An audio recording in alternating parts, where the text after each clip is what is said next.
Digital 410 Productions proudly presents the What's in Your Head podcast.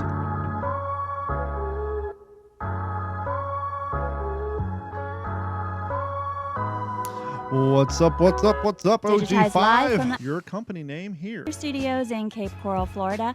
It's the What's in Your Head podcast with your hosts Gordon and Don Abernathy. Welcome to another episode of the Distracted Podcast. I'm trying to do 3,000 things at the last minute, the last time, and I thought maybe I just didn't hear the intro. But anyhow, here we are. We're back again. Mike might show up at some point, being a man on call in a hurricane-stricken area as a plumber. Sometimes you get those last-minute calls because, you know, maybe somebody's water pipe held up through a storm, and all of a sudden, 60 days later, it bursts in their basement. Who knows? We don't have basements in Florida. But anyhow, joining us, as always, across the continental United States, west of the... No. You're not west of the Rockies, are you? They're kind of... Yeah, I guess you are. You're in between the Rockies and the other mountains that divide you. I'm in the inner mountains. Yeah, you're in the valley. So he's west of the Rockies. Nevada is allegedly the most mountainous state in the Union. More ways than one. So how you doing, fella? Oh, that's right. I got to go to the gym in the morning. There should be some good scenery there. Oh, there you go. Maybe it's the girls getting off of the strip club that gets there that early. I don't know. I mean, they're doing cardio There's some all good night. looking ones that go, No, believe that's it or not what not, I'm early in saying. the What morning. I'm saying Saturdays, though, and Sundays. What I'm saying is, if you're a stripper and you're essentially doing cardio all night, do you need to go straight to the gym, or do you go home and sleep for a few hours and then go to the gym? Well, I usually see them in the evenings before they go. That would make more Right. sense, because then they're kind On of the like stair dudes who climbers do and push-ups before they go on their date. Well, a lot of it is like cardio machines, especially like stair climbers, anything to make their butt stick out a little further. Squats.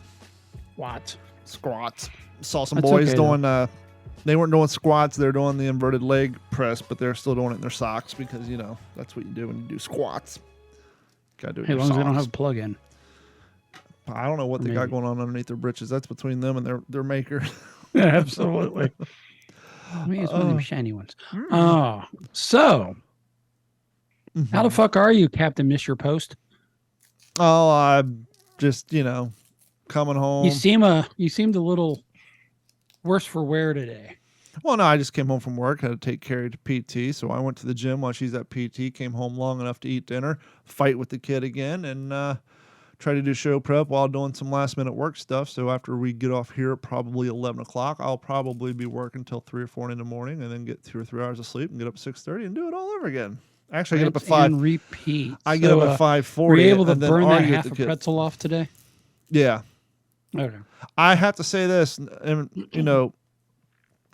Brad Pete, we love you, but I was a little disappointed in the extra large pretzel. I think the pretzel loaf and the smaller pretzels are a finer, more moist. Well, it's kind of like example of fish, pretzel. right? If you eat fish, the bigger the fish, sometimes it gets a little squirrely.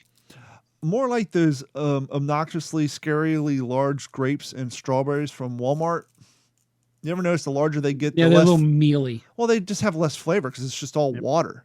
I would rather have a small, normal-sized strawberry They and got grape. you saying they got a guy on the packaging line with a syringe and water, and they just plump them up as they go through? No, I think they're just Monsanto seeds are so genetically modified, and that they put so many, chemicals and water in them that they grow large and they just lose their flavor. Well, speaking of Monsanto, Mhm. I heard an interesting interview about a year and a half ago, maybe 2 years ago, with I forget whom, but a guy from Monsanto was there, and he was one of the original guys. And he did bring up a good point. As much as we like to vilify them, if it wasn't for them and the genetically modified crops, we'd probably still have starvation to this day. I am a big proponent for genetically modified food. I'm sorry, you can't say we are at the prime living time for apples. I mean, we went from your choices were Granny Smith or a soft red. Now we got Fiji apples. There's so many damn good apples. And I don't know. I just had a thought. No shit, we're doomed now. Sariana's generation doesn't know what it's like to eat apples with a core. What are you talking about? I still get apples with the core. They don't have seeds in them. They don't Yes, have they that. A lot of those genetically modifieds do not have the seeds in the core because they're sterile. They don't produce.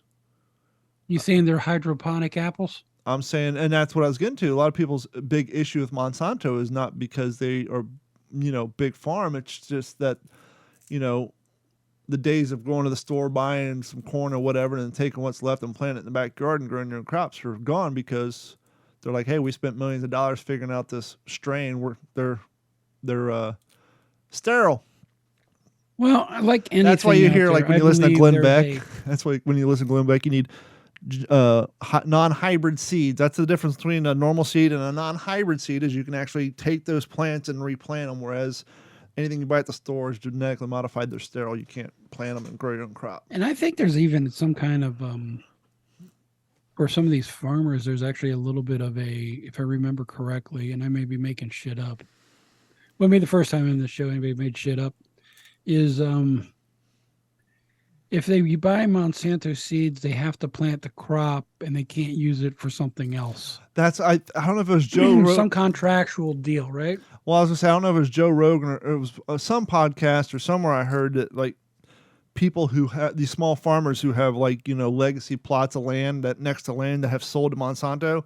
Sometime Monsanto's crop kind of blows over, and then the small time farmer gets sued because they have their seeds in their crop, even though they didn't crop it. Just because they could genetically test it and say, hey, this is our shit. That shit blew over here from your or machines. your shit, my shit crossbred with your shit. Yeah.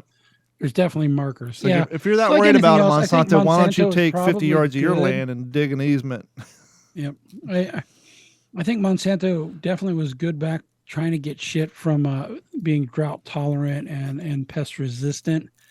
But like any good intention, it gets out of hand, right? Well, unions are the perfect example. We needed unions back when we had children labor and people dying and getting taken advantage of in coal mines.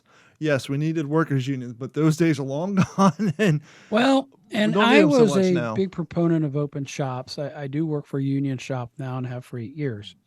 Now, I'm not in the union. However, with the inflation, you don't see non-union shops moving their wages up to cover that as quickly. And they should be, If a guy, say for shits and giggles, round numbers, a foreman was making $25 in 2014 or 2010, should that pay be $25 today?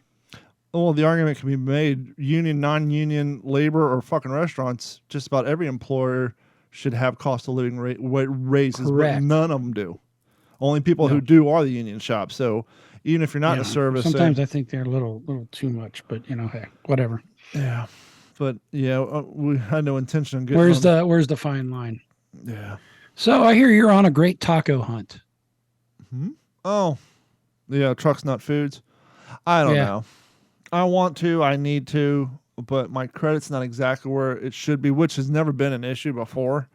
I was thinking, though, isn't it ironic?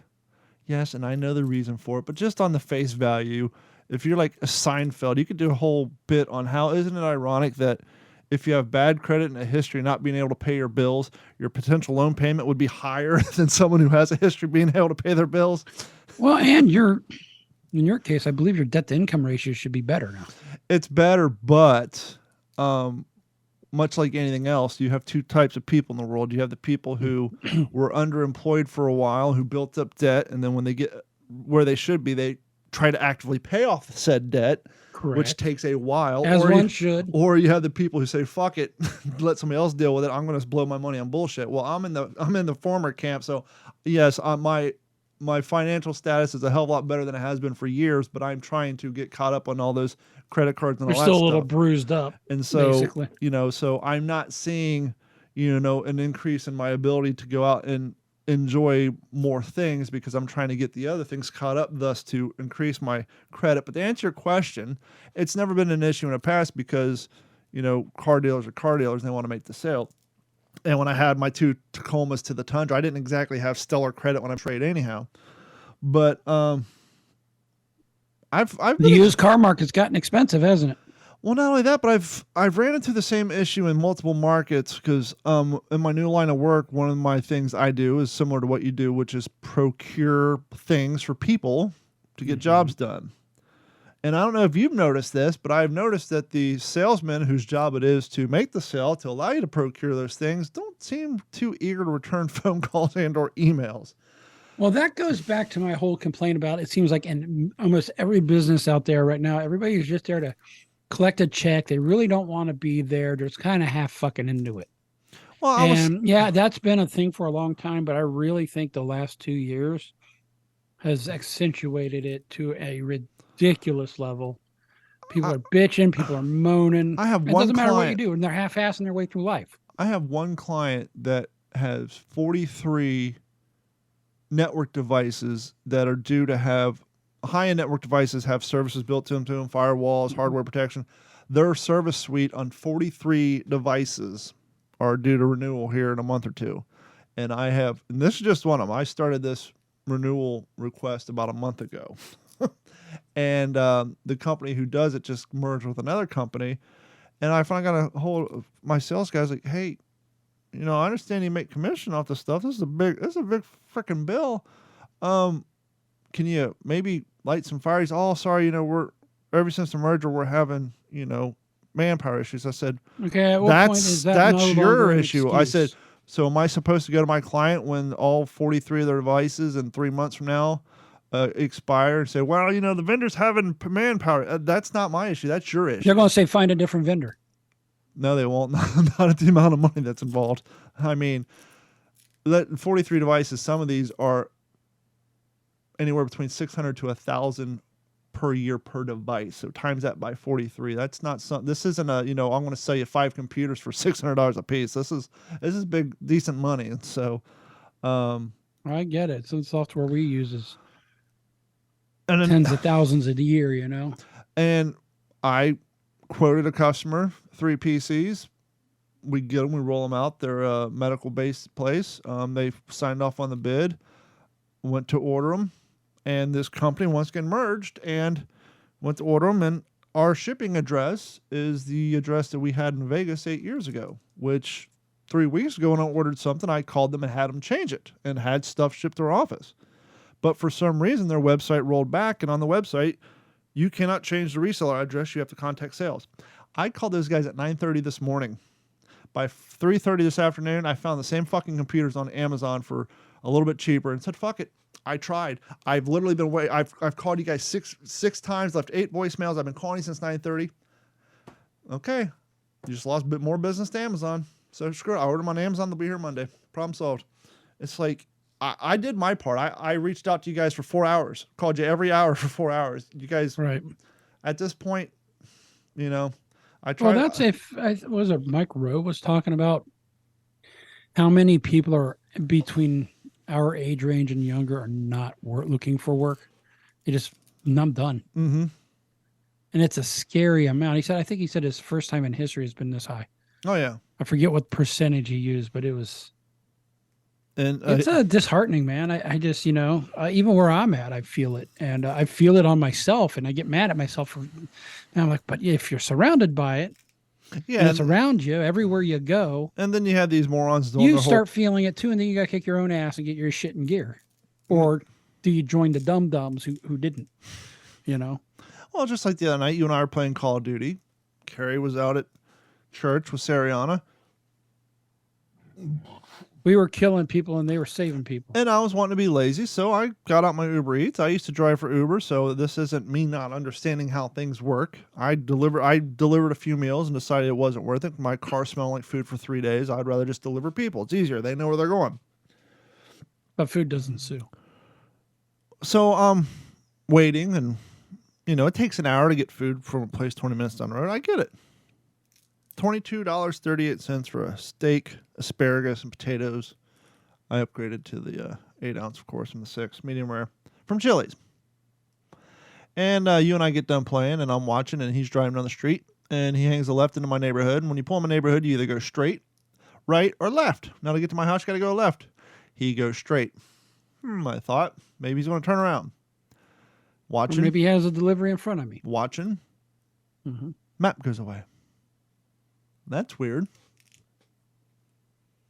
Start flipping, going through. Past orders, chili. Past? Help, contact. Call the guy. Yeah, hey, yeah. waiting for my food. I just delivered your food. No, you didn't. I'm standing in my driveway. I watched you on the map. You didn't hang a left. You delivered my food 2 streets and 1 canal away. Oh, brother, I'm sorry, man. Let me go back and get it. Okay, cool. Wait in the driveway for 5 minutes. Now I'm thinking, okay, my food's already cold because it's cold by Uber Eats just by standard protocol. That's one reason I will not order delivery. So Too much money for cold fucking food.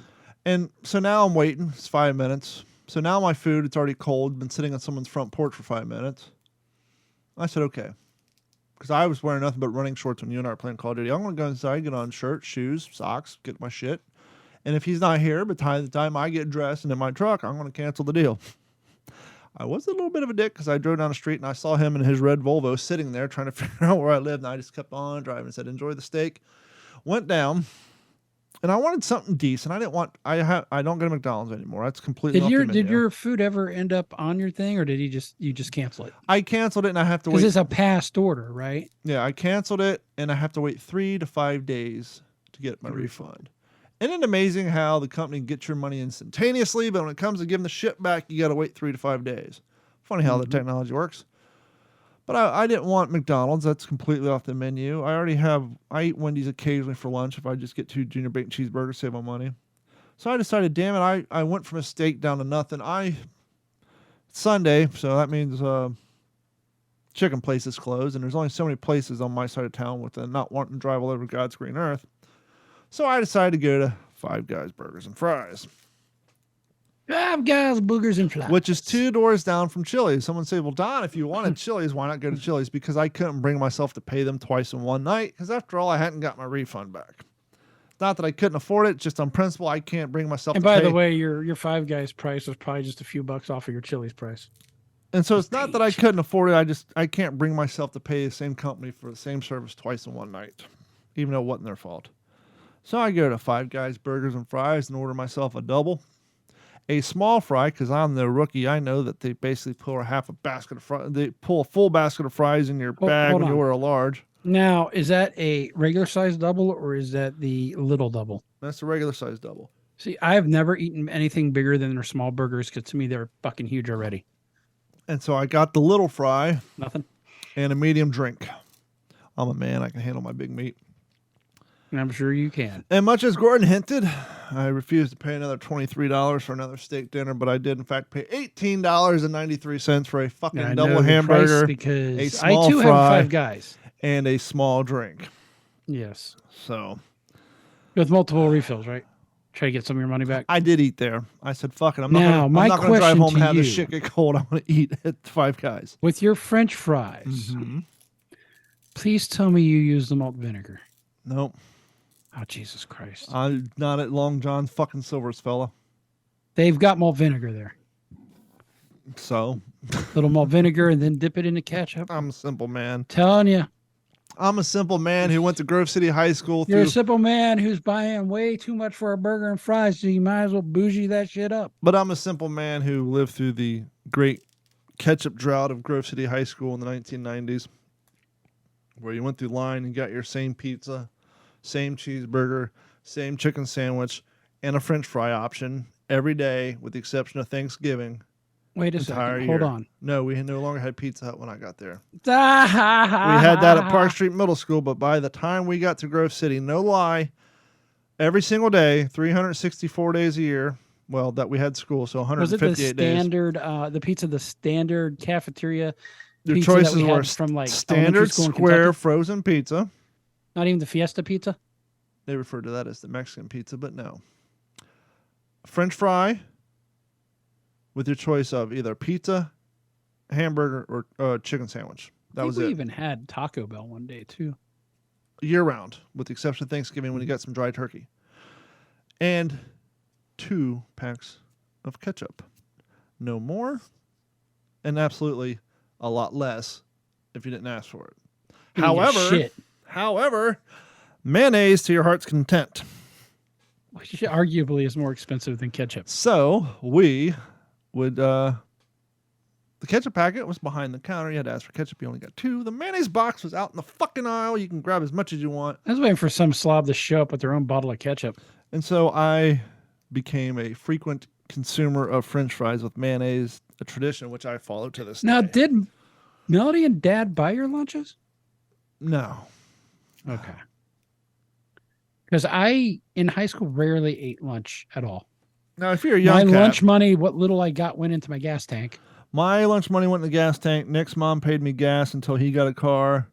And then by the time I was a junior in high school and I needed a way to cover up aromas of other things, I started smoking cigarettes. So at which point all my money went to gas and cigarettes and other things that back then you couldn't speak freely about.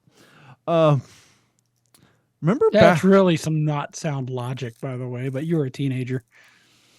Well, no, because our dad smoked cigarettes too, and so he couldn't smell it on us because he smelled it on himself. He's nose blind. But anywho, I had a thought the other day. Didn't you have a bunch of trees hanging from your mirror too? Remember reduced lunches? Yes. We were on reduced lunch. Actually, when we were in elementary school, We were on reduced living lunch. with Mom, we had free lunches. Well, you had It was a little pink punch card. I was going to say, depending on your level of poorness, you either had free lunches, reduced lunches, or regular lunch. Yes. And It was all the same lunch. much like food stamps back in the day, they were color coordinated. So the kids knew who the poor kids were because your food card was different than the ones their parents paid full freight for. So the And I kids think would if buy I the remember lunch right, card. The pink ones were the free ones. The normal kids had the white ones that their parents paid full freight for. And then you had the pink ones if you're a reduced lunch. And then you had like a yellow if you're free. So everybody knew you're poor. Just like in food stamps. Not that your shoes didn't give you away, or your fucking jeans, or your corduroy pants that already had 13 patches on it, and your shoes that had for 3 years, or any of that, or the fact that it's your brother's hand-me-downs. It's 1985, and you're wearing the latest fashions from 1978. But shoes with holes in them. And same with food stamps. My first pair of Nike, we were in. I think I was in Walton, my second, third grade, and I remember those things.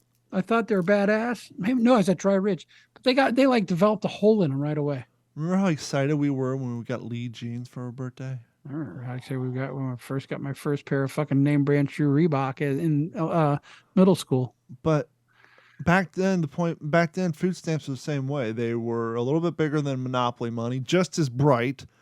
They were so bright, in fact, that when you're in line paying for your food with food stamps, the guy back in the butcher shop knew your ass was poor because he could see the orange reflecting off the light.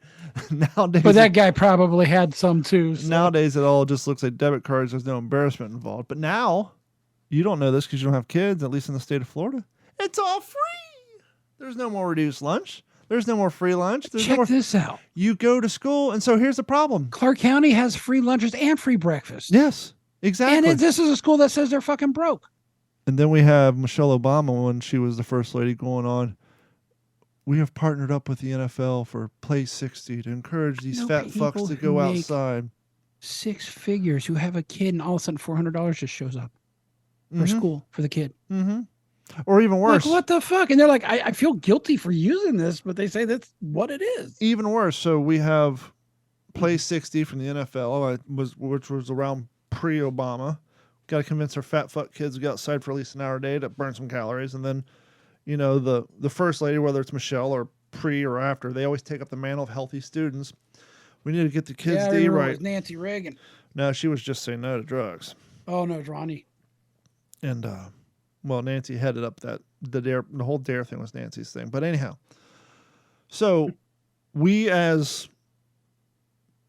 the biggest problem with government, they all talk to us like we're children, right? So we have the overlords talking to us children about how we need to make sure our children lose weight.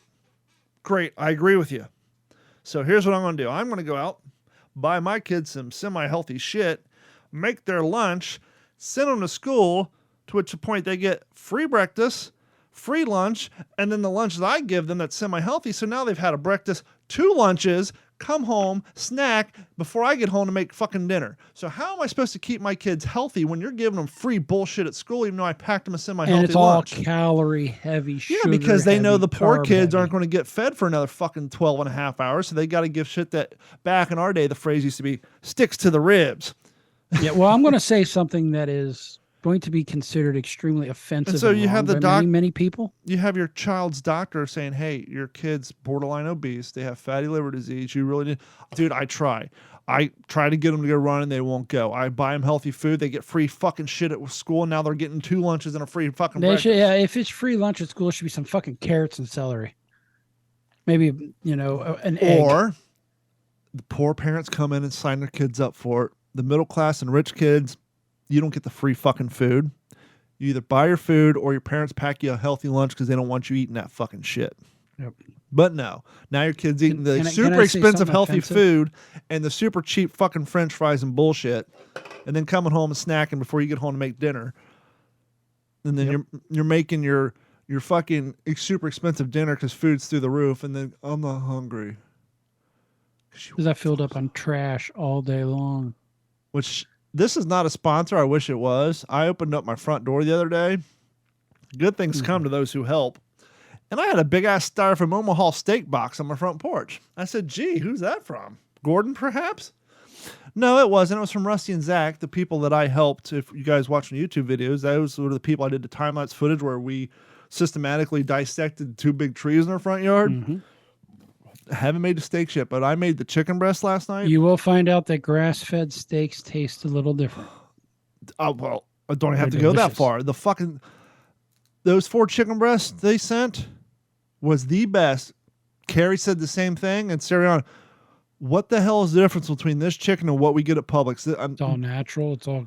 There's not a single yellow strip of that fucking fat on there. Mm-hmm. And they're And- smaller breasts, probably. I put them in a bag, put the Omaha steak seasoning in there, and pounded it so I don't get salmonella all over my granite countertops. Pounded it in there, put a little olive oil, and just fried them 5 minutes per side. They were the best chicken I've had at home ever that I've made. We've done a couple here when we first moved in. A guy sold us on a bunch of meat, and I'm kind of half tempted to do it again, just because it is better quality. It is. You can taste it. So Carrie's like, we might have to splurge on ourselves some Omaha every once in a while. Everyone. They sent us that's 4 you can chicken fill up the breasts. refrigerator. 4 chicken breasts, 4 different, two different types of steak of 2 cuts per steak, the hot dogs, the box of hamburgers, like the apple fritters, and the old rotten potatoes. Somebody doesn't have to go buy meat for a little while. Yeah. So speaking of quality and poor, this is, you may want to play Tom McDonald. Hi, my name is Tom McDonald. Welcome to the show. Hi, my name is Tom McDonald. Welcome to the show. If If you are easily offended, then you probably should go go to Walmart and get yourself some cheap food. I believe that if people are on EBT, there Mhm. should be limitations on the type of food. There used to be. Number one, you should not be able to use it at a gas station or 7-Eleven. They used to be. Remember when Mom had food stamps? Number two, there is a limit on the type of steaks. Yes, you can get steaks, but you can't get the prime or the choice Yeah, you're getting ribeyes. You're getting rump roast. You're getting New York strip, sirloin. That's fine. Yes, Gordon, they deserve it too. Well, if there was better decision making going on, they may not find themselves in this situation. Yes, I get it. There are people, and I've done it too, that, through no fault of their own, they end up in a bad situation. But instead of getting blinders on and staying down in that situation, you pick yourself up by the bootstraps. And I know people like Joe Rogan think that's bullshit, but I think I'm living proof that it can happen. Well, and And furthermore, you get your shit together. and you furthermore, it's not that we're trying to deny you the quality food. It's just that shit's expensive. And so back in the day, the government said, hey, we're giving you this money to feed your family for the Yes. longest amount of time possible until you get Here's your your next check. $50 steak, or here's a bunch of $10 Yeah, so instead of steaks. dropping, buying a $100 steak, buy this, buy that. And they used to do that. They used to be, you couldn't buy cigarettes, Instead of couldn't buying buy beer, taquitos off the roller, couldn't at buy fucking soda, 7-Eleven. you couldn't buy anything at 7-Eleven. But you know what happened and why they finally gave into that? Because that's the only available places near some places of poverty. That's an excuse. Oh, I'm with you, but that is the reasoning, some of it. No. Remember the Ghetto Mart behind my house in North Harris? Yes. The short walk down the alleyway. Uh-huh. Ghetto Marts were That's all, where you got all your Fago, right? Ghetto Marts were all through the land, yes. And before things were debit card, which I'm sure stymied some of it, but there's always a way around. What would happen would be people would go and sell their food stamps for 75 cents on the dollar. Oh, I've seen this happen in front of Walmarts before, by Yes. the way. And so you can't buy cigarettes, you can't buy beer, you can't buy soda, you couldn't buy candy, you couldn't buy clothes and this and that. And so people would just go down and they would take their $200 worth of food stamps and sell it for fucking $92.50 at the ghetto mart. Some even had higher inflation than that. And so people would lose their money and still get all that shit. And so I think the government kind of just said, you know what, let's kind of kill the black market food stamp industry and let's just let people buy candy and I bullshit. think that I didn't realize what was happening until somebody pointed it out. It was I'd see these people at Walmart. They would load up their carts with food, then they'd go and they'd return it. Ah, that's clever. That has pretty much stopped. So you buy your food, then you return it for cash. All they had to do is all the food stamp EBT would say is you can't return for cash. You have to put the I balance think they all back put on a the stop card. to that, but I would see that a lot. Because who the fuck returns bread and a basket full of food? I said, well, here's the grift. They're getting assistance. They buy it. They need some money for some alcohol or some coca or some drugs, and they'd run it over and they'd return it and probably had an option to get cash. And they'd take the cash and then they'd go do things, and then their poor kids are out. Food, probably not even quality food. I think there's a lot of Cheetos and Fritos and ho-hos and ding-dongs in those baskets too. But yeah, and I think that finally kind of got shut down. Sounds like Walmart really reined in. So which you know is what they interesting. how they found the loophole for that? And I saw videos of this. I saw a few videos of this during the pandemic. And this only happens in states like California or places that offer recycling exchange. You take your EBT card and you go down and you buy bottles of water. And they would show these drunks, these homeless guys in parking lots of Walmart with 3 or 4 pallets of water, and they'd just dump the water in the parking lot, take their bottles, go exchange them for coins so they can get enough money to buy a couple 40s of beer. That's just They would amazing. literally I'm sure just people- see them dumping bottles of water in the parking lot and taking a swig and just literally just dumping out 3 or 4 pallets worth of, the 24 packs just to generate enough bottles to go get $3 worth of cash to go buy a 40. And I'm sure there are people, they may see this podcast on YouTube and say, look, you're a middle-aged white guy with a racist hat on. And a which you don't racist know flag is behind me. Owned by a black African-American lawyer, but whatever. You don't care. You don't know what you're talking about. And I've actually had people, I'd talk about it when I was in the field, and, they're like, well, how do you know what you're talking about? I'm like, you see this right here? See that scar? Yeah. No, you can't I was see so it. broke, I was selling plasma twice a week for like a year.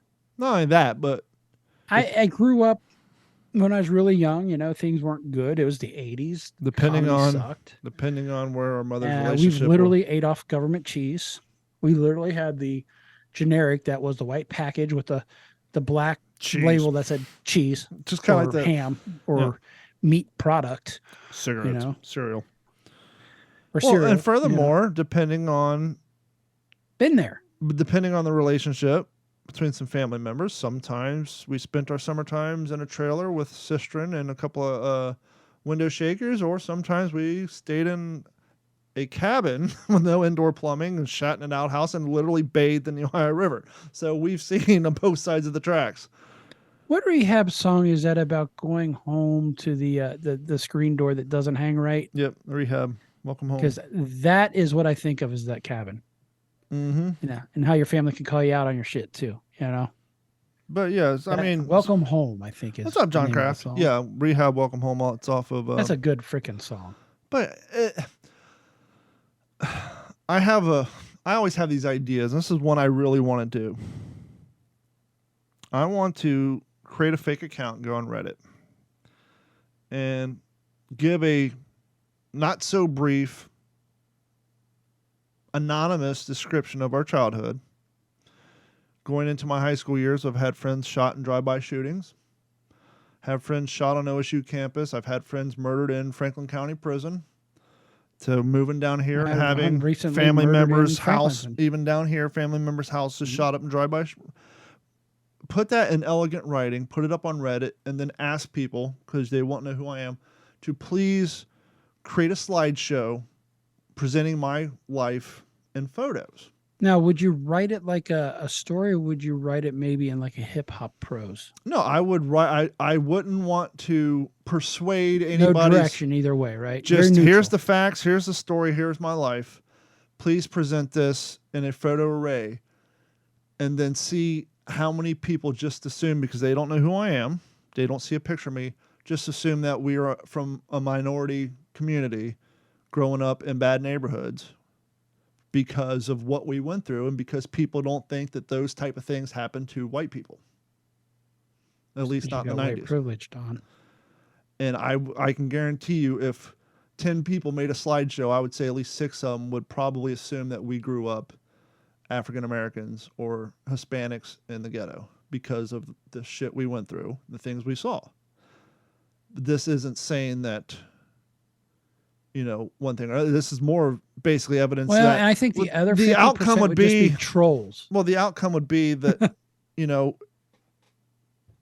all the things that people say happen because of race is truly a poor versus rich thing, not a, people just assume that these things only happen to these groups, but these things happen to all groups would be my point. It's not, you're choosing the wrong race. It's, hey, guess what? Go to Eastern Kentucky. There's a shitload of poor white crackheads. Is it Adam Carolla says there's nothing more expensive than being poor?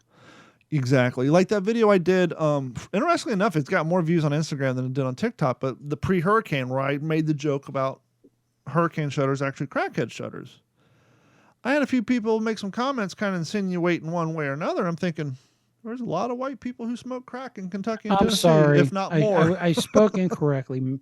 Squeaker shutters.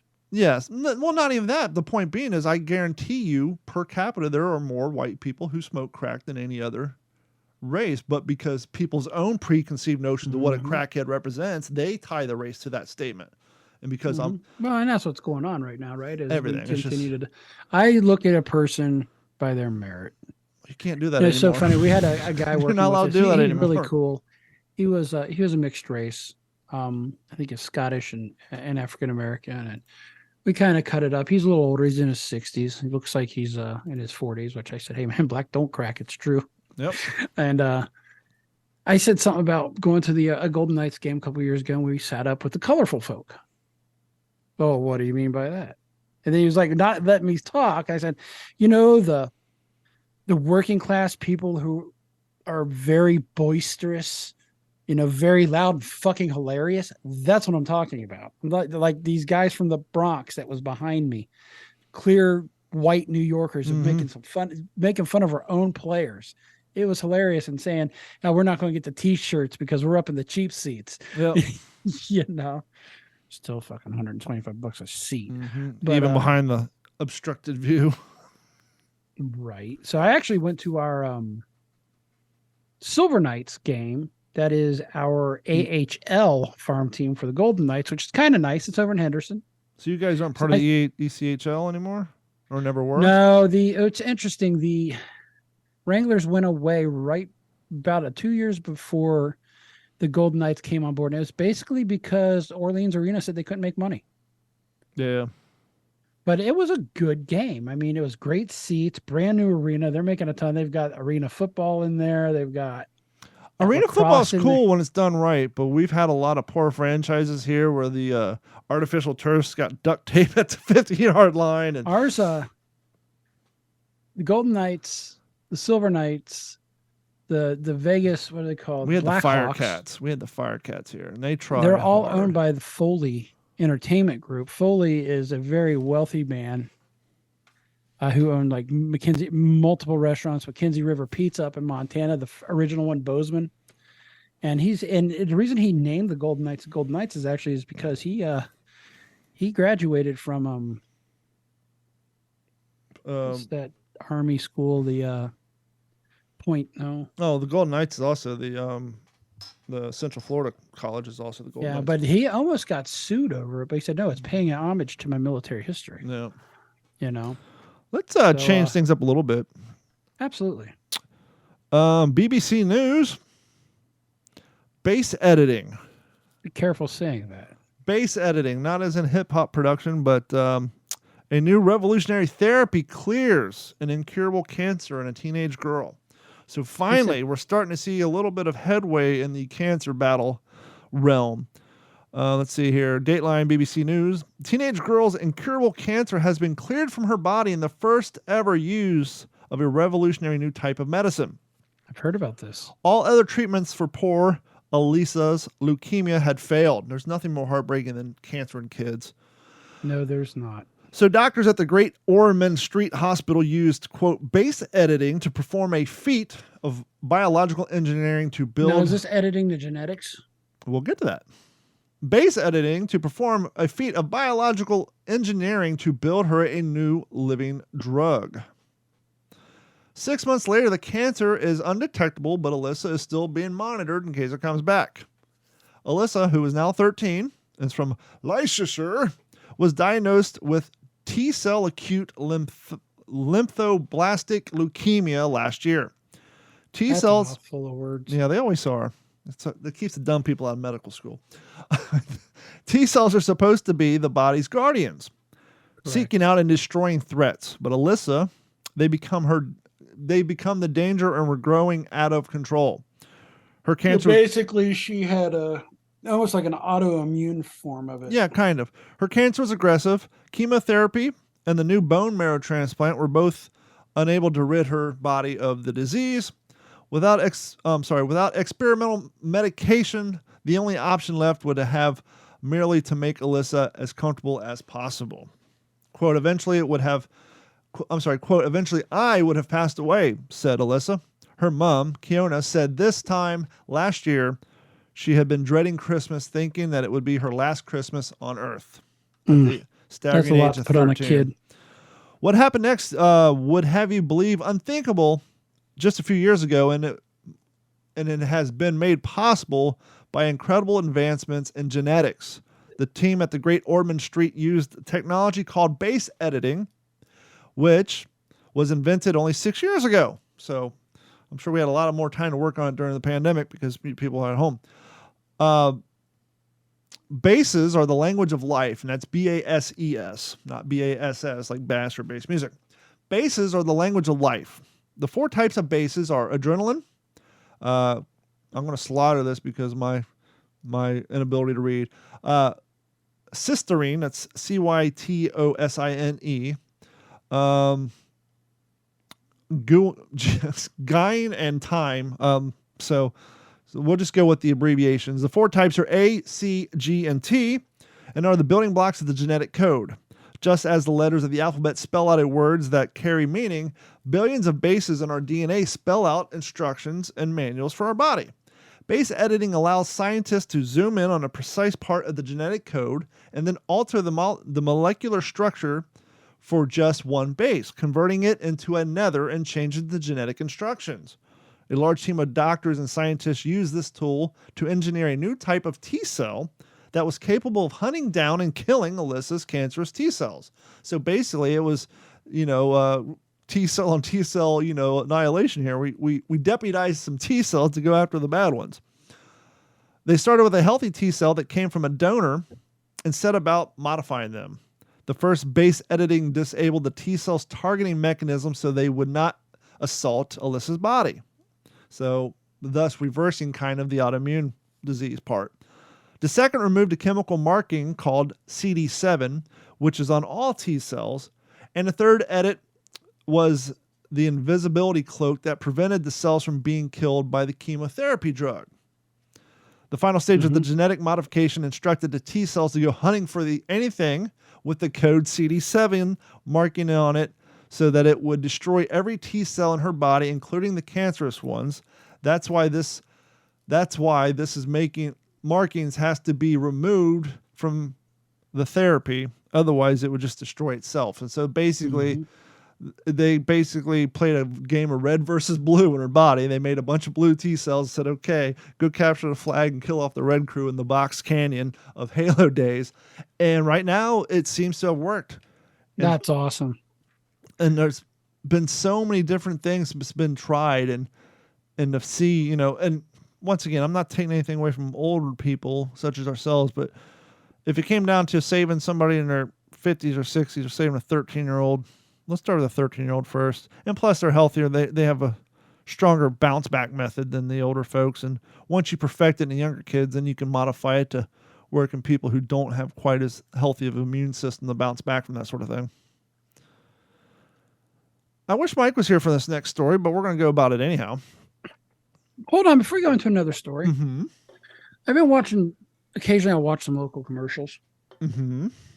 and it dawned on me we got a local celebrity here that has ended up on a lot of really poorly executed commercials. Is it a car dealer? One is the Dollar Loan Center, which is basically payday loans. Okay.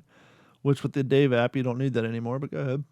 Well, I guess you need a bank account for the Dave app. Well, they've got so much here. They actually sponsor the new arena built for the Silver Knights. It's literally called the Dollar Loan Center, and I actually think you can get loans there. And he's been on some other commercials, and he's usually got one or two phrases, words, The phrase. an hour. And I want you to think about your area. What may have been formerly well-known celebrity, Huge. He died. Sort of shit off. well known as in nationwide in the entertainment industry. Ours is Flavor Flav. Yeah, boys. Bass. That's pretty much all he says. Mm-hmm. And he was driving a Zamboni and said like 3 words. And Yeah, boy. I was like, man, that's awful. I bet they paid him a ton of money, but Jesus, that's awful. We used to have one. They weren't a real celebrity, but they were kind of a local celebrity, and it was by no fault of their own because this place was owned by an Asian couple, Mm-hmm. and English being their second language, their whole thing was it was a appliance discount center, and as you know from scratch and dent places, a majority of that shit's open stock. But on their commercials, they were proud when they had products that was in a box, and so they would say that in their American accent, their Asian accent, in their American second language, and people thought that they were intentionally trying to make fun of the accent, and so they kind of had to bring in spokespersons. But yeah, for the longest time, it was in a box. It was the appliance warehouse over on the bad side of Fort Myers. So we had them. Now, for a the while.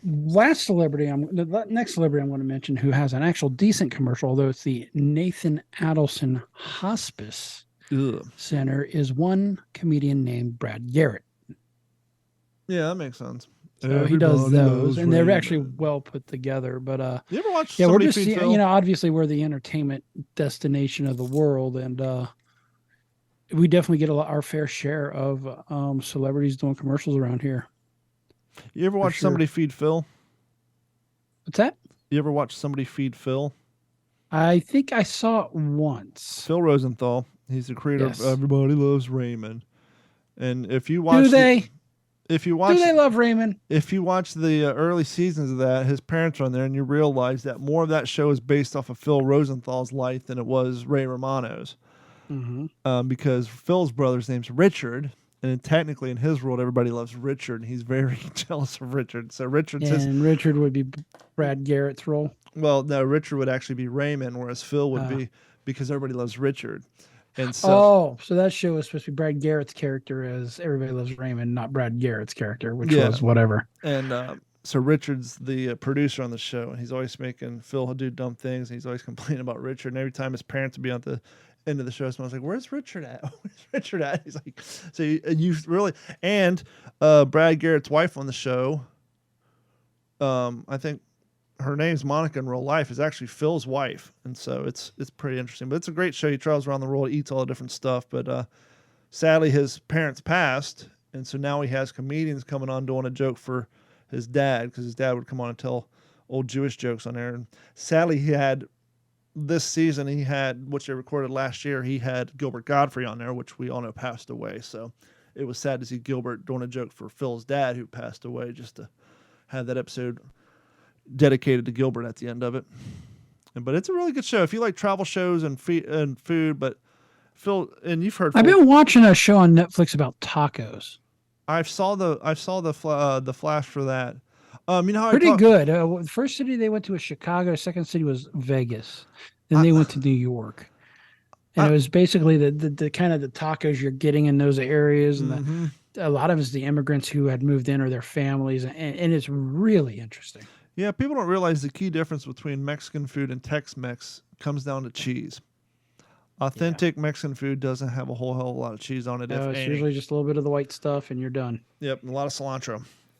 We talked about a while back. We talked about the Human Playground. Well, there's another series. I don't know if they're related, but it's called The Home Game. It's very similar. It's interesting. They go to different places on the planet and watch weird sporting events, and it's pretty good as well. But I was going to get to this fishing article, but while we're on the topic of Netflix series, Ancient Apocalypse. D.B. Cooper. D.B. Cooper. D.B. D.B. Cooper. D.B. Cooper. Walking to an airport back then was like walking into a supermarket. Put down $20 and you got a flight. That was pretty much it. That is what Cooper did that day. The hijacker, carrying a briefcase which held explosives. He asks for $200,000 and 4 parachutes. Once his demands have been met, Jumps out of a damn jet in the middle of the night. I mean, there's just something kind of badass about that. When he got on a plane last night, he was just another passenger, but today, master criminal. he was a kind of a god. I think he's one of the slickest cats that ever walked on the face of the earth. He is this anti-hero, individualist figure. We don't know who he is or was, where he came from, or where he went. This is a case that questions who you are, what you believe, what you want to believe, and what really happened. Anybody with a laptop can feel like they're investigating. The best work in the case has been done recently by citizen sleuths. My team has no doubt we have found D.B. Cooper. You won't believe how crazy it gets. Every piece of this story is controversial. Every fact is not quite the fact that you think that it is. This case is one of the most interesting things that I participated in the FBI. It endures. There are new suspects all the time, but there's no direct link to any of them. Focus on the facts. This case forces you to question your own sanity. Why did you run, Bob, if you're not guilty? We have over 100 pieces of evidence. The treasure's too great. It's too good a story. Cooper's f***ing dead. I know who he is in my heart. You're sucked into the Cooper vortex. now airing on Netflix is the docu-series D.B. Cooper, Where Are You? So funny. There was a guy when I went back to Montana that I was working with in maintenance, and the joke was he was D.B. Cooper. For those who don't know the story of D.B. Cooper, it definitely wouldn't happen nowadays, but in the 60s, as you heard them say, you walk in an airport, you slur around $50, you can get a ticket anywhere. And at the time, the fashion, if you will, was to hijack airplanes. If you were a fugitive on the run, you need to get to Cuba, you would just go to any airport, buy a ticket, hijack the plane, and they would take you to Cuba. Terrorists would quite often blow them up. There was an airline that was blown up in Ireland. A bunch of Americans died. There's all these different things going on. And the crazy thing about the story is he gets on a plane. It's a 30-minute flight. He tells the stewardess, come here, and hands her a letter, which apparently at the time, sexual harassment went hand in hand with being a stewardess on the airline in the 60s. And these poor women got notes handed to them all day long. They just got in the habit of not reading them. And he said, no, you need to read it, to which it said, come sit by me, I have a bomb. So she comes, sits, he opens his briefcase, and lo and behold, he has a bomb. And he gives her the ransom note, and she goes up and gives it to the pilot, and the pilot calls in a request for $200,000 in 1971 money. It's about $1 million, and 4 parachutes. And the plane, which was on a half-hour trip, the pilot announced to the crew, the passengers, that they are having a mechanical issue and they need to burn off fuel. And so this half-hour flight turned into 2 hours and 30 minutes because D.B. Cooper would not allow them to land until the ransom was paid. And the airline did not know. None of the passengers knew this was going on. They just thought there was a mechanical issue. It wasn't until they landed and they were deboarding that they get interviewed by the media. They found out, oh, we were part of the hijacking. So plane lands. They bring on $200,000, 4 parachutes. He lets everybody off but the crew. And the authorities let this fucking plane take off again. So he gets his $200,000, his 4 parachutes. He lets everybody go with the exception of the crew. And as you might suspect, why did he need 4 parachutes? Well, if you ask for 1, who's to say the cops aren't going to brick it? You ask for 4, then maybe people are going to assume you're going to make some of the crew jump too. And so we better give him 4 legitimate parachutes. And where it gets crazy is he's wearing a suit, tie, sunglasses, dapper guy. He gives the pilots a note after they take back off, fly at X amount of feet at 250 miles per hour and the flaps down. And the pilot said, this vessel can't fly at that slow speed at that low altitude. And he said, absolutely, it can do it. And lo and behold, the damn thing stayed up in the air. And he had everybody on the plane go up front except for one stewardess. He made it sit next to her. I'm sure he had this thing down timing-wise. Certain time, he said, go on up to the cockpit and don't come back. And on these old Pan Am flights, they had an aft stair that literally came down kind of like on a C-47. Mm-hmm. Pilot said they heard their ears popped. He called the tower, said, I think our friend is no longer with us. They go back, the stairs down while they're up in the air. Some bitch parachuted off. The rest is history. But there's people with theories. Some of the crazy theories is like, well, he buried the money. It's like, if we're going to bury the money, why would you do it to begin with? And now, obviously, you think, well, here's a guy who knows flight patterns, parachuting. And so clearly it's got to be somebody with some military history. It's 1971. Vietnam's, pretty much full swing. And so now the question is, so the FBI is looking for people, and now here it is 50 years later, and there's people who have ideas who it could have been, where, blah, blah, blah. So it's a very, very interesting story. They do a lot of throwback graphics to like the 60s, the 70s and stuff. And so if you're looking for a fun, I'm not even all the way through it yet. If you're looking for a fun show to watch because you burned through everything else on Netflix, you've already watched Pepsi Where's My Plane, you've already watched all the other shows, give DB Cooper Where Are You a run for your money, because it's a pretty good watch and a pretty good show. I think you'll enjoy it. Will do. We went a little, I'm going to save the fish story for when Mike comes. We went a little long, as we always do, with some unscripted conversation, but it's the holiday season, and, I'll say this for, we might do, no, next week's Christmas, so we won't be able to do a show. It's just the conversation I wanted to have would be better with Mike here because he's a parent too, but we'll just go ahead and bring it up. At what point, maybe you guys can email us. If you have any thoughts, email us at info@d-410.com or send us a message through Facebook. As kids get older, when kids are young, you want to give them big Christmases. You want to see the look on their face. Santa Claus has come. They walk out in their living room, wherever your tree is, just a fucking landscape of presents.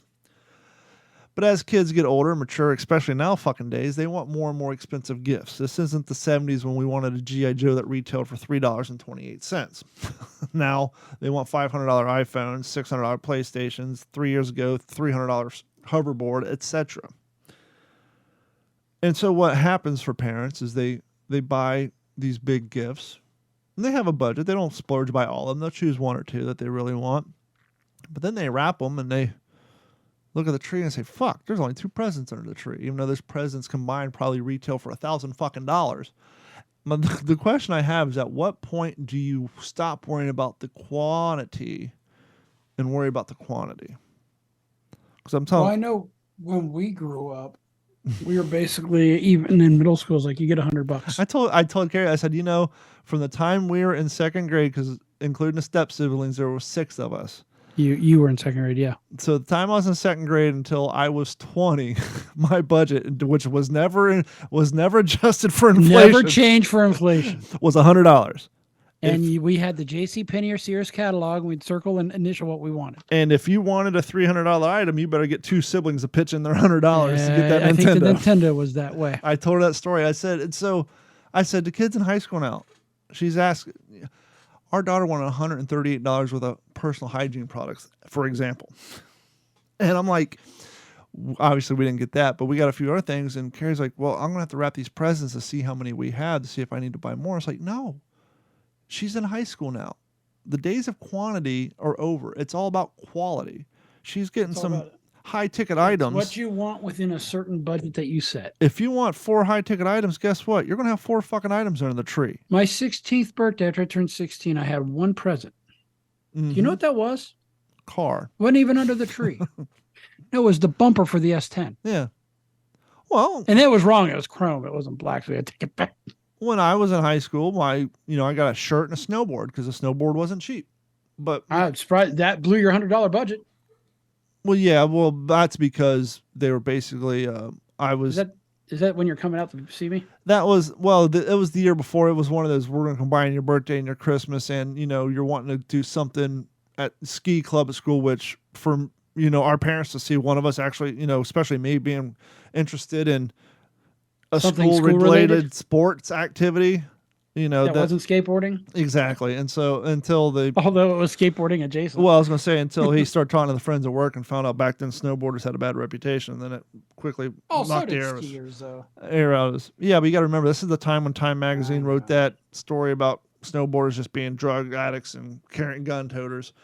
But anyhow, yeah, so the question is like, at what point is it high school? I think it should be definitely high school. It's like, if your kid's borderline old enough to get a fucking job and they're asking for high value things, I'm not saying don't give them the high value things. I'm saying don't go out and spend as much money on tchotchke items fits in a stocking. just to create a landscape of presents under the tree. Yes.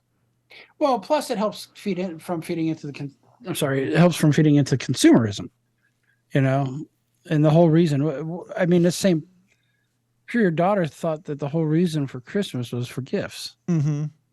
I mean, I think everybody did at some point in time or another, but we knew that it was for, but we also knew what it was for, And it just occurred to me tonight too. I mean, I knew about it, but I didn't actually think about it. Also, I'm curious that every year Christmas was the same for us. Christmas Eve, we went to Donna's and Dave's house.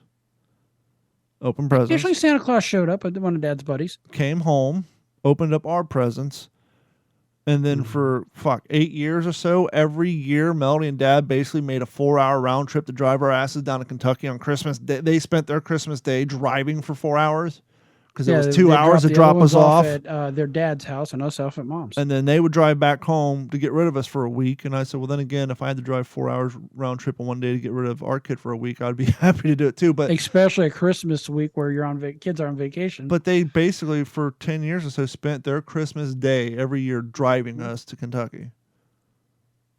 Until I got my license. Yeah. That was me. Yeah. Well, remember how empty those freeways were? Yep. Going down through Cincinnati.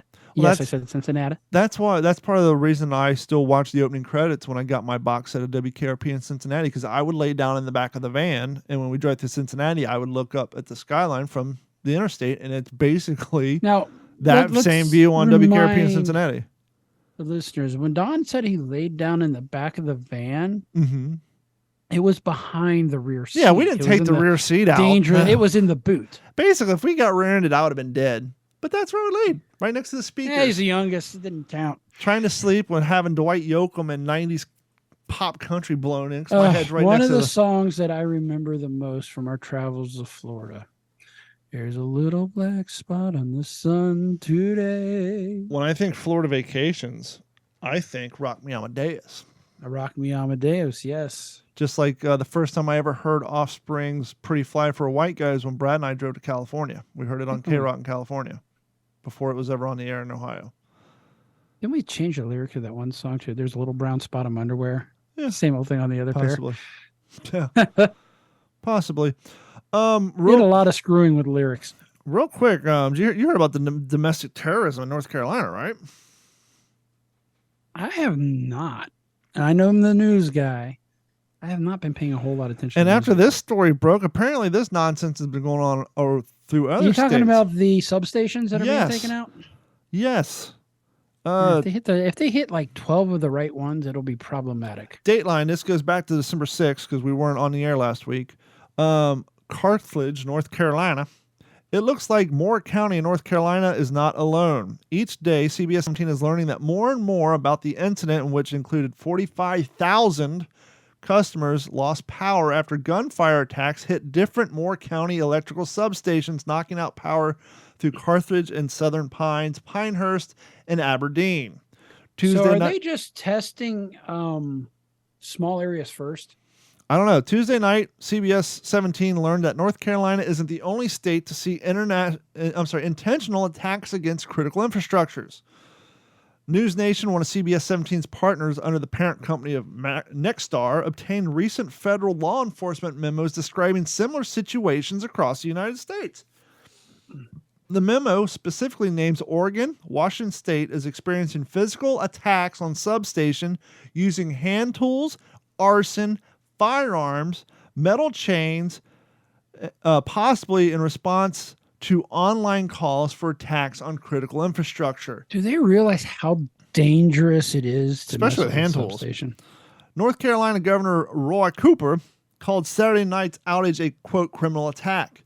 Moore County Sheriff Ronnie Fields agreed, saying the individual that did the damage knew exactly what they were doing to cause the damage and to cause the outage that they did. Federal memo also says, in recent attacks, criminal actors bypass security fences by cutting the fence links, lighting nearby fires, shooting equipment from distances, and throwing objects over the fence onto the equipment, thus creating an arc. The targeted attacks as Homeland Security experts now ruling the action out as domestic terrorism too. Why? That sounds like domestic terrorism to me. The attacks also came just a few days after the U.S. Department of Homeland Security issued a bulletin to law enforcement noting that, quote, the United States remains on heightened threat environments. The memo obtained by News Nation further said, to cause widespread power failures with the potential impact of social disruption and violent anti-government criminal activity. News Nation is expected to release more information. And then we go over to NBC. Targeted NBC power outages could leave thousands in the dark for days. Officials said on Sunday cautioned residents of Moore County, North Carolina, to be prepared for days without electricity after targeted attacks on substation, as we said before, left 45,000 customers not only in the dark, but in some areas probably in the cold. So this particular one, they shot the equipment up with fucking guns. Mm-hmm. And as you know, being in the industry, with supply chain issues, it might take a little long to get some of these higher infrastructured grade electrical systems to get your shit back online. If you're a terrorist and you're one bent on fucking everything up, you would probably wait until supply chain is at its worst. Mm-hmm. And so recovery and repairs isn't quick. And let's be honest, none of these substations, they're just in your neighborhood. They have a fence around it. There's no guard. There's no, because if you go fuck a substation, you're probably going to end up dead. Well, unless you shoot it from a distance. Your bullet ain't going to arc there's back to your a rifle. whole lot of shooting that's got to go on. Yeah. Well, apparently it worked in North Carolina and Washington and Oregon. Yep. So ready to do news? Yeah, we can do the news because I got to do some work when we get off of here. I don't have the theme song loaded, so Gordon, do your thing. Okay. Speaking of, I just kind of pulled this one out of my ass since we're talking about substations. U.S. announces nuclear fusion energy breakthrough. Now, let everybody catch everybody up. What we use currently is called nuclear fission. It has a lot of byproducts and is a lot more dangerous. Fusion is basically generating energy like the sun. It powers it like the sun. It is one of the most impressive scientific feats of the 21st century. The U.S. Department of Energy, announced Tuesday a monumental milestone in nuclear fusion research has a net energy gain, which was achieved for the first time in the history by scientists from Lawrence Liverpool National Laboratory in California. What that means is it actually didn't cost more energy to make this happen than it produced. Simply put, it's one of the most impressive scientific feats of the 21st century, according to Jennifer Granholm. Next only to the girl who just had her leukemia cured. At a press conference. What's that? I said next only to the girl who just had her leukemia cured. But yeah, go ahead. Well, here's the deal. It strengthens our national security. The ignition allows us to replicate certain conditions only found on the stars and in the sun. This milestone moves us one significant step closer to possibility of zero carbon abundance fusion energy powering our society. If the impact of the scientists' work will assist U.S. industries nationwide, according to Granholm, today we tell the world that America has achieved a significant scientific breakthrough. The day you get more energy out than you put in, the sky's the limit, according to American astrophysicist one Neil deGrasse Tyson. Yeah, the problem is getting people willing to, because it has the word nuke in the name. Correct. They just don't have to call it sun energy. Nuclear fusion has been considered the holy grail of energy creation that some say could save humans from extinction. Here's the cool part. It combines two hydrogen atoms, which makes helium. and a lot of energy. So if you could capture that helium byproduct, then our helium shortage would go away. I was gonna say, if we have the ability to make artificial helium, then that's an even bigger, But better. it won't even be artificial, it'll be real. And how this is how stars like our sun generate power. We've known how to fuse atoms and generate energy. We just haven't been able to control it, according to DeGrasse Tyson, who is the author of Starry Messenger, A Cosmic Perspectives on Civilization. Nuclear fusion technology has been around since the creation of the hydrogen bomb, but using that technology to harness energy has required decades of research. It took 200 laser beams, some of the most powerful on the planet Earth. Of course, there's only one planet Earth. Converge all that energy down to a pellet the size of a BB, according to Dr. Michio Kaku, a professor of theoretical physics in the City College of New York. And just remember, fusion power has no nuclear waste to speak of, no meltdowns to worry about. So this is fucking fantastic. Yeah, like I heard a TikTok say the other day, nuclear power is basically boiling water with a hot rock. That's pretty much it. Well, this is a little bit different. That's fission. This is fusion. Yeah. So that goal of multinational, multi-billion-dollar project called the International Thermonuclear Experimental Reactor, or the ITER, which is under construction in southern France. It's funny, France has got all sorts of nuclear power, and they're one of the ones who's not all like bent out of shape in Europe right now over power. Yeah, because they didn't fall currently, for the nuclear Russian power plants uses fission, which breaks atoms apart to make the energy. Even though it's not burning fossil fuel, meltdowns like Chernobyl and Fukushima. Now, we got to remember, these are all generation 1 plants, are evidence that our nuclear fission can still harm humans and our environment. But now fusion's moment appears to be finally here. We're long overdue and have converted something so destructive that finally could be used for peaceful purposes to service our civilization, according to DeGrasse Tyson. So I think this is fantastic news. It's something we've needed. Absolutely. Long as Dr. Evil doesn't get a hold of it, we will be fine. Speaking of that, let's see what else we got here. Pricey pants from 1857 goes for how much? Whose pants? They're expensive pants from the year 1857. $337K. 114K. But it does raise a question about Levi's. Depends on the red Pulled line. from a sunken trunk. Mm-hmm. This is coming out of Reno, Nevada. And a 1857 shipwreck located off the coast of North Kakalaki, or Carolina. Work pants that auctioned. Officials described as the oldest known pair of jeans in the world is sold for $114K. And if the white heavy-duty miner's pants with 5-button fly were among 270 gold rush era artifacts that were sold for a total of nearly $1 million in Reno last weekend, according to Holabird Western American Collections. There is a disagreement about whether these pricey pants have any ties to the father of modern-day blue jeans, Levi Strauss, as they appear to predate Levi by 16 years. Wow. The first pair officially manufactured by Levi's was in 1873. I mean, it wouldn't be the first time we've heard an inventor steal their ideas from somebody else, Bill Gates. Maybe it was a prototype. Yeah. Some say historical evidence suggests there are links to Strauss, who was a wealthy wholesaler of dry goods at the time, and that the pants could very well be an early version of what became the iconic jeans. But the company's historian and archive director, Tracy Panic, says any claims about their origin are mere speculation. The pants are not Levi's, nor do I believe they are miners' work pants, according to Panic.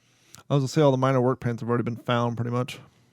Regardless of their origin, there's no denying the pants were made before the SS Central America sank in a hurricane on September 12th of 1857, which was packed with passengers who began their journey in San Francisco and was on their way to New York via Panama.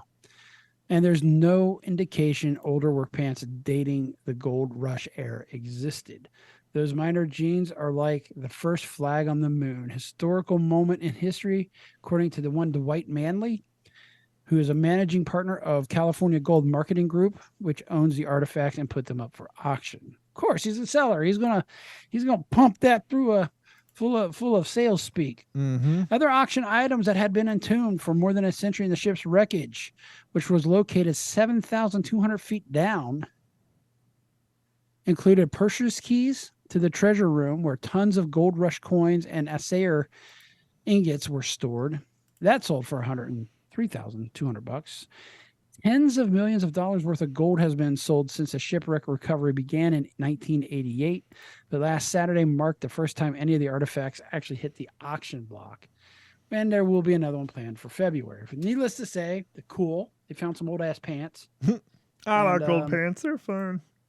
And that's it. And then I think there's one more story I have. It's a dog story. No. Dogs gifted by North Kim resettled in South Korean zoo. Well, that's good that they didn't end up on a dinner plate. Yeah, right. Yes, I'm not being a bigot. There's some truth to that statement. I have a coworker here who adopted a dog from Korea that was actually slated to go to a slaughterhouse for food. Sadly, I follow a Boston Terrier rescue group on Instagram. 98% of their terriers come from Korea, and most of them have their voice boxes snipped, which are dumb because Boston Terriers don't bark a lot to begin with. A pair of dogs gifted by North Korean leader Kim Jong-un 4 years ago ended up in a zoo in South Korea after a dispute over who should finance caring of the animals. I mean, if this is a big deal, just put them up for you. Get those things auctioned off. You get those things, auctioned off.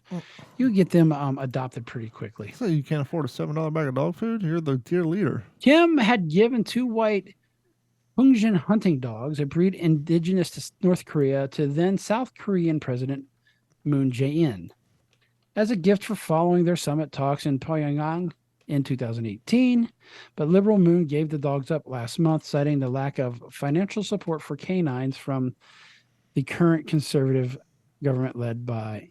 How can you not take care of dogs? You were the president. The dogs, named Gumi and Songgang, couldn't be bothered, were then moved to a zoo run by local government in the southern city of Guangzhou. I am horrible at this.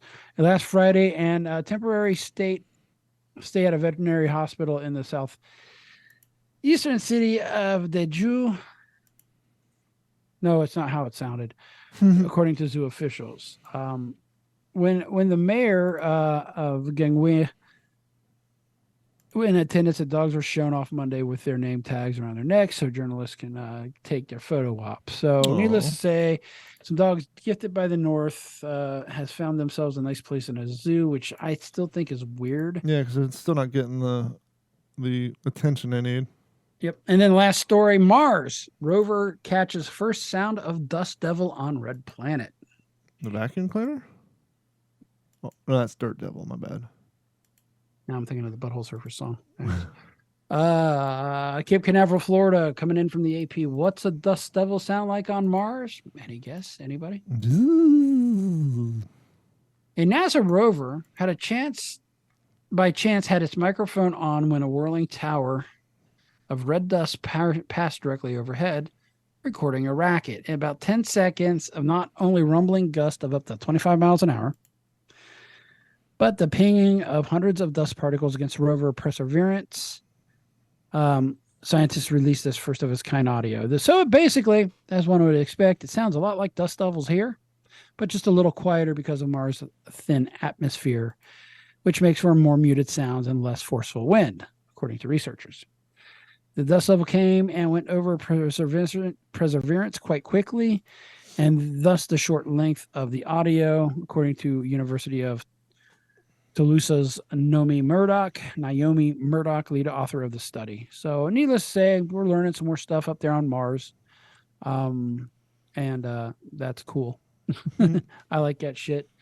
But needless to say, I think that's kind of it for news today. We like that shit, and if you like shit, head over to I'm sorry. One more. I got to read this one. It's Germany. It's not about pretzels. No. It's not about German-made gyros passing off as Greek. Yummy. Coming in Berlin, AP, police in Western Germany are appealing for help in cracking a potentially very cold case. And this is either Germany. I hate to say it, Germany or Florida. It's definitely Germany.